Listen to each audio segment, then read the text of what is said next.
Hi പ്രിയമുള്ള സുഹൃത്തുക്കളെ, popular front കേസിൽ NIA അന്വേഷിച്ചു വന്ന കണ്ണൂർ സ്വദേശി അറസ്റ്റിലായിട്ടുണ്ട്.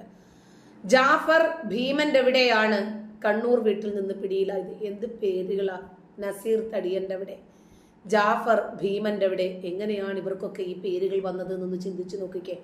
എന്താ ആയിരിക്കട്ടെ, ഇയാള് പോപ്പുലർ ഫ്രണ്ടിന്റെ ആയുധ പരിശീലകനായിട്ടാണ് അറിയപ്പെട്ടിരുന്നത്. ഇതാണ് NIA ഇയാളെ കുറിച്ച് പറയുന്നത്. ദീർഘകാലമായി ഇയാൾ ഒളിവിലായിരുന്നു. ഏത് ഭീകരനും, ഏത് കൈവെട്ട് പ്രതിക്കും, ഏത് തലവെട്ട് പ്രതിക്കും, അതുപോലെ തീവണ്ടിക്ക് തീവച്ചവനും, സമ്പ്ര കൺവെൻഷൻ സെന്ററിൽ ബോംബ് വെച്ചവനും, ഇവർക്കൊക്കെ സുരക്ഷിതമായി ഒരു പോറൽ പോലും ഏൽക്കാതെ പോലീസിന്റെ കണ്ണു വെട്ടിച്ച് ജീവിക്കാൻ ഏറ്റവും എളുപ്പം നമ്മുടെ മണ്ണാണ്, കേരളമാണ്. കേരളത്തിൽ കണ്ണൂർ തന്നെയായിരിക്കും ഇവർക്ക് സുരക്ഷിത സ്ഥാനം. കാരണം ജോസഫ് മാഷിന്റെ കൈവെട്ടിയ സവാദ് 13 വർഷം സുഖസുന്ദരമായി വിവാഹം കഴിച്ച് ജോലി ചെയ്ത് ജീവിച്ചത് കണ്ണൂരിലായിരുന്നു. കണ്ണൂർ ഇവരുടെ സേഫ് ആയിട്ടുള്ള ഈറ്റില്ലമാണ്. കേസില് 59ാം പ്രതിയാണ് ജാഫർ ഭീമന്റെ അവിടെ. 2047 ഇന്ത്യയിൽ ഇസ്ലാമിക ഭരണം കൊണ്ടുവരുന്നതിനായി ഗൂഢാലോചന നടത്തിയതെന്നാണ് ഇയാൾക്കെതിരെ പ്രധാന ആരോപണം. ഇത് ലക്ഷ്യമിട്ട് തീവ്രവാദ സംഘടനകളുമായി ബന്ധം പുലർത്തിയെന്നും NIA പറയുന്നു ഇദ്ദേഹത്തെ കുറിച്ച്. ഈ സ്വതന്ത്ര ഭാരതത്തിൽ ജാതിയെന്നും മതമെന്നും വ്യത്യാസമില്ലാതെ, രാഷ്ട്രീയ സംഘടനകളോ കൊടികളോ വർണ്ണങ്ങളോ ഒന്നും വ്യത്യാസമില്ലാതെ എല്ലാ മനുഷ്യനും ഒരുപോലെ മനുഷ്യാവകാശം അനുഭവിച്ച് ജീവിക്കുന്ന ഈ ജനാധിപത്യത്തിന്റെ മാധുര്യത്തെ തകർത്ത് അവിടെ ഒരു പാകിസ്ഥാനാക്കുന്നതിന് വേണ്ടിയാണോ ഇവരിവിടെ പണിയെടുക്കുന്നത്? സിമി എന്ന തീവ്രവാദ സംഘടനയുടെ ലക്ഷ്യം തന്നെ ഇസ്ലാമിന്റെ മോചനം ഇന്ത്യയിലൂടെ. അങ്ങനെ ഇസ്ലാമിനെ മോചിപ്പിച്ചെടുക്കാൻ, അതുവഴി മറ്റെല്ലാത്തിനെയും നശിപ്പിക്കാൻ വേണ്ടി പുറപ്പെട്ട ഒരു സംഘടന. ആ സംഘടനയെ നിരോധിച്ചപ്പോൾ ഉടനെ തന്നെ വരുന്നു അടുത്ത സംഘടനകൾ ഒന്നൊന്നായി. ഓരോന്നിനെയും നിരോധിക്കുമ്പോഴെല്ലാം അതിന്റെ പോഷക സംഘടനകളായി ഒരു ഭാഗത്ത് മതസംഘടനയും മറുഭാഗത്ത് രാഷ്ട്രീയ സംഘടനയും ഉടലെടുക്കുകയാണ്. പോപ്പുലർ ഫ്രണ്ടിനെ നിരോധിക്കാൻ സാധിച്ചു, അതൊരു പക്ഷേ മതസംഘടനയായതുകൊണ്ടായേക്കാം. എന്നാൽ അവരുടെ തന്നെ രാഷ്ട്രീയ സംഘടനയായ SDPI ഇവിടെയുണ്ട്. അവരുടെയും ലക്ഷ്യം ഒന്നു തന്നെയാണ്. 2047 പ്രധാനമന്ത്രിയും മുഖ്യമന്ത്രിയും ഒക്കെ ഇപ്പോഴിതാ ഡയപ്പറിൽ നിന്ന് നിലവിളിക്കുകയാണ്. മൂത്രം പോലും പോകാത്ത രൂപത്തിൽ തീഹാർ ജയിലിൽ കിടന്നു കുത്തുകൊള്ളുക. ജാമ്യമെടുക്കാൻ പോയിട്ട് ഒറ്റ ഒരെണ്ണത്തിന് ജാമ്യം പോലും കിട്ടുന്നില്ല. ഇവരാരും ഇനിയും സൂര്യോദയം കാണരുത്. ഈ രാജ്യത്തിന്റെ ബഹുസ്വരതയെ തകർക്കാൻ, മതേതര ജനാധിപത്യ മൂല്യങ്ങളെ തകർക്കാൻ ഈ രാജ്യത്ത് നമ്മൾ മാത്രം മതിയെന്നും മറ്റെല്ലാ മതവിശ്വാസികളെയും തകർക്കാനും ഇവർ ഇറങ്ങി തിരിച്ചിട്ടുണ്ടെങ്കിൽ ജനാധിപത്യത്തിന്റെ നിയമ സംവിധാനമാണ് അവരെയൊക്കെ എതിരിടേണ്ടത്. നിരോധിച്ച ഭീകര സംഘടനയായ പോപ്പുലർ ഫ്രണ്ടിന്റെ മാസ്റ്റർ ട്രെയിനർ ആയിരുന്നു ജാഫർ ഭീമന്റെ അവിടെ.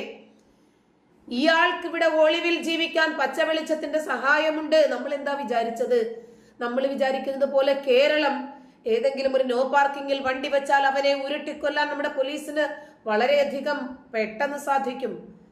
അവരെന്നാൽ അവനെ അടിച്ച് നിലംപരിശാക്കി ഇല്ലാതാക്കും. ഒരു ഭീകരനോ വേണ്ടത് അവിടെ 5 സ്റ്റാർ സൗകര്യങ്ങളായിരിക്കും. നമ്മൾ കണ്ടതല്ലേ, തീവണ്ടിക്ക് തീയിട്ട ഷാരൂഖ് സൈഫിക്ക് കേരള പോലീസ് നൽകിയ സ്വീകരണം. രക്ഷപ്പെടാൻ 10ലേറെ തവണയായിരുന്നു അയാൾക്ക് വേണ്ടി മഹാരാഷ്ട്രയിൽ നിന്നും ഈ കേരളത്തിൽ എത്തുന്നതിനിടയ്ക്ക് പോലീസ് തന്നെ ശ്രമിച്ചത്. ആരാവൻ? നമ്മുടെ നാട്ടിലെ തീവണ്ടിക്ക് തീയിട്ടിട്ട് നമ്മുടെ നാട്ടുകാരെ കൊല്ലാൻ ശ്രമിച്ച ഭീകരവാദി. എന്ത് സുന്ദരമായിട്ടാ കണ്ണൂർ അയാൾ വന്ന് ജീവിച്ചത്. എന്നിട്ട് നേരം വെളുക്കുന്നതിന് മുമ്പ് അയാൾ അയാളുടെ നാട്ടിലെത്തി. എങ്ങനെ?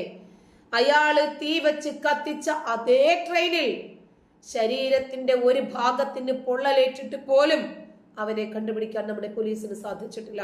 റെയിൽവേ സ്റ്റേഷനിൽ തന്നെ ഷാരൂഖ് സൈഫി തങ്ങി. കാരണം അവിടെ അയാളെ സഹായിക്കാൻ ആളുണ്ടായിരുന്നു. ഇതാണ് നമ്മുടെ നാടിന്റെ മനോഹാരിത. ഭീകരർക്ക് വേണ്ടുന്ന എല്ലാ സ്വീകരണവും നൽകും. ഇപ്പോ ഒട്ടേറെ കൊലക്കേസുകളിൽ ഉൾപ്പെടെ പ്രതിയാണ് ജാഫർ ഭീമന്റെ അവിടെ. ഇയാളാണ് ദേശീയ അന്വേഷണ ഏജൻസിയുടെ പിടിയിലായത്. ഇപ്പോൾ ഒളിവിലായിരുന്നു ജാഫർ. കണ്ണൂരാണ് ഒളിവിലായത്. ആ വീട്ടിലെ അയാള് ഒളിവിലിരുന്ന വീട്ടിൽ നിന്ന് തന്നെയാണ് NIA സംഘം പിടികൂടിയത്. ഒരിക്കലും തങ്ങളെ പിടിക്കില്ല എന്ന് വിചാരിച്ചു. ഒരു സവാദ് ജോസഫ് മാഷിന്റെ കൈവെട്ടിയിട്ട് ഒരു സുകുമാരക്കുറിപ്പാകാനുള്ള തയ്യാറെടുപ്പിലായിരുന്നു. ഒന്നാം പ്രതിയായ സവാദിനെ ഒഴികെ മറ്റെല്ലാവരെയും പോലീസ് പിടിച്ചപ്പോൾ അവർക്കൊക്കെ കോടതി ശിക്ഷ നൽകിയപ്പോൾ നിയമത്തെ നോക്കി പല്ലിളിക്കുകയായിരുന്നു. നമ്മുടെ നാട്ടിലെ അന്വേഷണ ഉദ്യോഗസ്ഥരെ അവർ പച്ചയ്ക്ക് തൊലിയുരിക്കുന്നത് പോലെയായിരുന്നു സവാദിന്റെ പ്രകടനങ്ങളൊക്കെ ഒളിവിലിരുന്നിട്ട്. പോപ്പുലർ ഫ്രണ്ടിന്റെ ഹിറ്റ് സ്ക്വാഡുകൾക്ക് പരിശീലനം, ആയുധ പരിശീലനം നൽകുവാണ്. ഒരു മനുഷ്യൻ എത്ര പേര് കൊല്ലപ്പെടണമെന്ന് ഹിറ്റ് ലിസ്റ്റ് ഇടും. ആര് കൊല്ലണം എന്ന് വേറൊരു ലിസ്റ്റ്, എങ്ങനെ കൊല്ലണം എന്ന് വേറൊരു ലിസ്റ്റ്. ആ എങ്ങനെ കൊല്ലണം എന്നുള്ള ഹിറ്റ് സ്ക്വാഡിന്റെ ആയുധ പരിശീലകനായിരുന്നു ജാഫർ ഭീമന്റെ അവിടെ. ഇവരൊന്നും നിസ്സാരക്കാരന്മാരല്ല എന്നാണ് ഈ പറയുന്നത്. NIA ഇപ്പോൾ അയാളെ സംബന്ധിക്കുന്ന കാര്യങ്ങളൊക്കെ പുറത്തുവിടുക. NIA സംഘവും കേരള പോലീസിലെ ഭീകരവിരുദ്ധ സ്ക്വാഡും, അതായത് ATS, ഇവരെ സംയുക്തമായി നടത്തിയ പരിശോധനയിലാണ് ജാഫർ അകത്തായത്. 2047 കേരളത്തിൽ ഇസ്ലാമിക ഭരണം കൊണ്ടുവരുന്നതിനു വേണ്ടി വിവിധ ഇടങ്ങളിലും വിവിധ വ്യക്തികളെ കേന്ദ്രീകരിച്ചും ഭീകരാക്രമണങ്ങൾക്ക് പദ്ധതിയിട്ടു എന്ന കേസിലാണ് ഭീമന്റെ അവിടെ ജാഫറിനെ NIA പിടികൂടുന്നത്. കേസിൽ അറസ്റ്റിലാകുന്ന 59ാമത്തെ വ്യക്തിയാണ് ജാഫർ. ആകെ 60 പേർക്കെതിരെയാണ് NIA കുറ്റപത്രം സമർപ്പിച്ചത്. എന്തിനാ? ഇവരൊന്നും ഭീകരവാദികളല്ലേ? ഇവരൊന്നും രാജ്യവിരുദ്ധരല്ലേ? ഇവർക്കൊക്കെ വേണ്ടി നല്ല ഒരു സ്വീകരണം അങ്ങ് കൊടുക്ക്. ഹമാസ് ഭീകരനെ കേരളത്തിന്റെ മണ്ണിൽ അയാൾക്ക് പ്രസംഗിക്കാൻ ഒരു വിർച്വൽ മീറ്റിംഗ് വഴി വേദി ഒരുക്കി കൊടുത്ത മലപ്പുറത്തിന്റെ മണ്ണുള്ള നാടാണ് ഈ കേരളം. എത്ര ഭീകരനെ വേണമെങ്കിലും ഇവർക്ക് തലോലിക്കാൻ സാധിക്കും. കാരണം എന്താ? ഇവരുടെ ഉള്ളിൽ കിടക്കുന്ന ഭീകരത തന്നെയാണ് ആ ഭീകരനിലൂടെയെങ്കിലും പുറത്തു വരാൻ ഇവർ ആഗ്രഹിക്കുന്നത്. അതുകൊണ്ടാണ് ഇവർ ഈ ഭീകരവാദത്തെയും തീവ്രവാദത്തെയും പ്രോത്സാഹിപ്പിക്കുന്നത്. കാരണം ഇവർക്ക് ഇന്നല്ലെങ്കിൽ നാളെ ഈ നാടിനെ തകർത്ത് ഈ നാടിന്റെ മനോഹാരിതയെ നശിപ്പിച്ച് ഈ നാട്ടിൽ നിന്നും ഹിന്ദുക്കളെയും ക്രിസ്ത്യാനികളെയും ഒക്കെ കൂട്ടിയിട്ട് കത്തിച്ചു കൊന്ന്, അതല്ലെങ്കിൽ വെട്ടിക്കൊന്ന് കൈവെട്ടി കാലുവെട്ടി, ഇതൊന്നുമല്ലെങ്കിൽ അവരുടെ നികുതി വാങ്ങി, അതല്ലെങ്കിൽ കഴുത്തിൽ കത്തി വെച്ചിട്ടാണെങ്കിലും ലാ ഇലാഹ ഇല്ലല്ലാഹ് സ്വീകരിപ്പിച്ച് ഇസ്ലാമാക്കി അങ്ങനെ ഭൂമിയിൽ കുഴപ്പമില്ലാതാകുകയും ഈ ലോകം മുഴുവനും അല്ലാഹുവിന്റെ കാൽ കീഴിലാകുകയും ചെയ്യുന്നത് വരെ നിങ്ങൾ അവരോട് യുദ്ധം ചെയ്യണം എന്ന് പറഞ്ഞ 6-ാം നൂറ്റാണ്ടിന്റെ ഗോത്ര പുസ്തകം എന്ന ഖുർആനിന്റെ നിയമം പ്രാവർത്തികമാക്കാൻ വേണ്ടി ഇറങ്ങി തിരിച്ച പ്രധാനമന്ത്രിമാരും മുഖ്യമന്ത്രിമാരും ഗവർണർമാരും ഒക്കെയാണിവർ. ഇന്നിവിടെ റൌഫ് സത്താർ എവിടെ? ഇബ്രാഹിക്ക വെല്ലുവിളിക്കുക.